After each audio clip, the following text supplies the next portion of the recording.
Ողջույն սիրելի բարեկամ։ Հիսուս ուսուցանում է լեռան վրա։ Բազմաթիվ մարդիկ էին գալիս Հիսուսի մոտ, որովհետև ցանկանում էին Աստծո մասին լսել։ Մի անգամ Հիսուսը բարձրացավ լեռը եւ այնտեղ ուսուցանեց, թե Աստված ինչ է ուզում մարդկանցից։ Սիրեք ձեր թշնամուն։ Հիսուսն ասաց.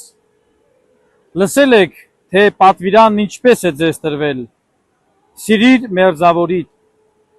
սակայն ես ձեզ ասում եմ, պիտի սիրեք ոչ միայն ձեր մերձավորին, այլ նաև ձեր թշնամուն։ Պիտի աղոթեք ձեզ չարիք պատճառել ցանկացողների համար, այդ կերպ ցույց եք տալիս, որ դուք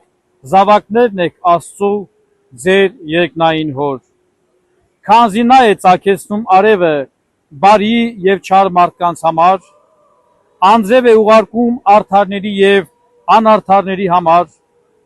եթե սիրում եք միայն նրանց, ովքեր ձեզ են սիրում,